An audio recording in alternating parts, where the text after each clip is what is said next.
আসসালামু আলাইকুম রহমতুল্লাহ বরকাতুহ। আজকের কথাগুলো আমার মা বোনদের উদ্দেশ্যে। আমার কথাগুলো একটু যাচাই করে দেখবেন,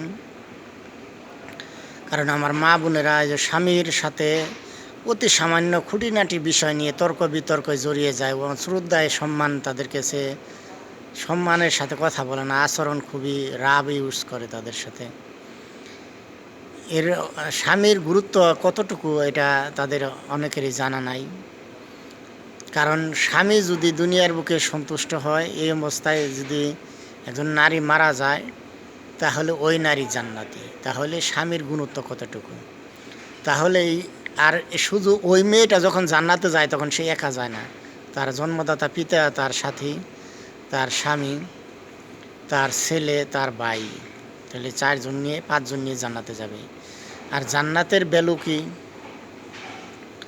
জান্নাত আপনার এই 10টা দুনিয়া একাত্র করলে একটা জান্নাতের সমান হবে, সবচেয়ে ছোটো জান্নাতটা।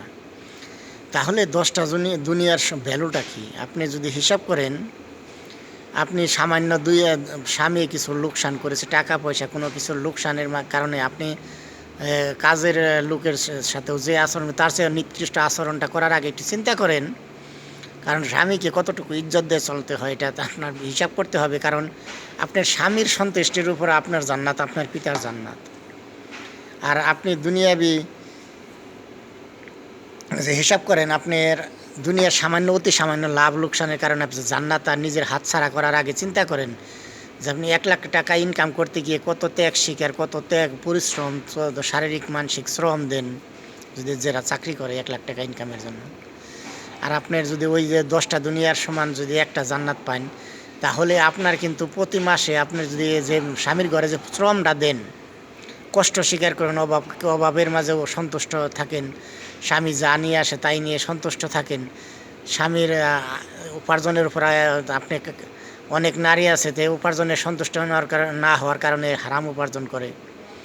আপনি যে হালে আছেন ওই হালটা যদি আপনার আল্লাহর দরবারে শুকরিয়া আদায় করেন এবং স্বামীর যে হকটা, সে হকটা আপনি পরিপূর্ণ আদায় করেন, তাহলে আপনি 5 ওয়াক্ত নামাজ পড়েন, লজ্জাস্থানের হেফাজত করেন, সন্তানের বাড়ি ঘরের দেখাশোনা করেন, স্বামীর হেফাজত রাখেন, স্বামীর সাথে ভালো আচরণ করেন, তাহলে আপনি 10টা দুনিয়ার সমান একটা জান্নাত পাবেন। আর জান্নাতটা ভ্যালু কতটুকু পড়ছে, দুনিয়াতে 1 ডিসিমল জায়গা ঢাকা শহর রাখতে গেলে আপনি সারা জীবন ইনকামে পারবেন না।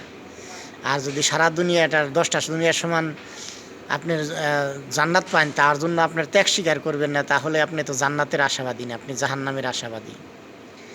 এই জন্যে দুনিয়ার যখন আপনি জান্নাতের পরিমাপটা, আপনার জান্নাতের দামটা আপনার চোখের সামনে ভেসে উঠবে, তখন দুনিয়ার সমস্ত কষ্ট যন্ত্রণা, মানুষের নানা ধরনের নানাবিধ কষ্ট, আল্লাহর তরফ থেকে কষ্ট, শারীরিক কষ্ট, মানসিক কষ্ট, ধন সম্পদের কষ্ট, দুনিয়াবি যত প্রকার কষ্ট শিকার হন, দুঃখ কষ্টের শিকার হন, অভাবের শিকার হন, রোগ বালার যত কিছুই আসে, সব কিছুকে তুচ্ছ মনে হবে, কিছুই মনে হবে না।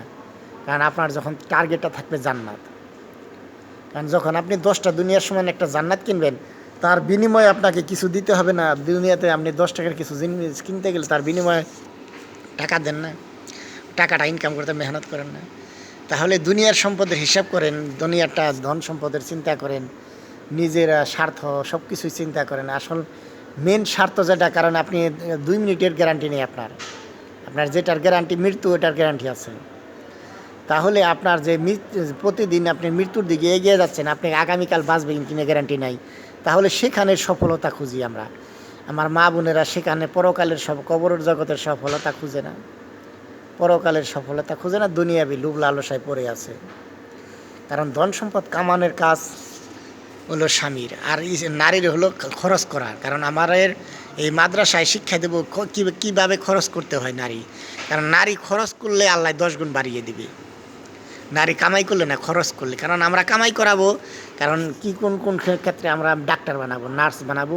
কারণ আমাদের টার্গেট আল্লাহ যদি কবুল করে নেয়, মহিলাদের জন্য মা ও শিশু হসপিটাল বানাবো, প্রত্যেকটা থানায় একটা করে। তাহলে সেখানে মা ও শিশু ডাক্তার বানাবো কোরআনের হাফেজদের দিয়ে। আমি মাদ্রাসায় পড়াই, ইনশাল্লাহ আমি তাদেরকে ডাক্তার বানাবো, নার্স বানাবো।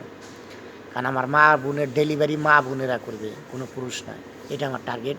আমি চাই বাংলাদেশের প্রত্যেকটা থানায় একটা মহিলাদের জন্য মা ও শিশু হসপিটাল, আর একটা নারী পুরুষ সকলের জন্য হসপিটাল।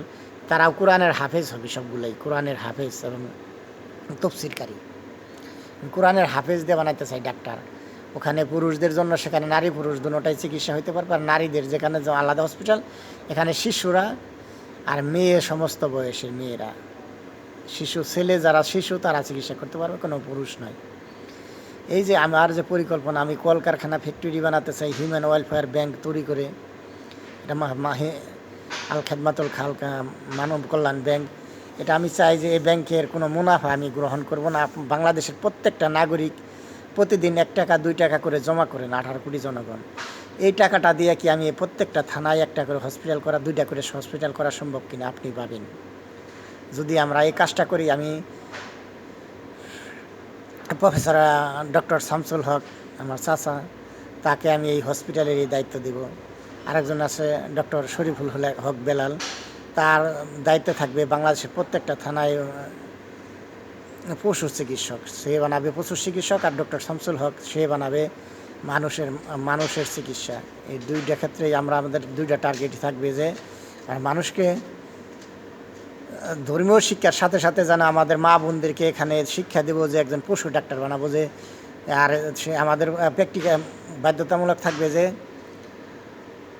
পশু পাখি পালনের বিষয়, পশুর বিষয়ে।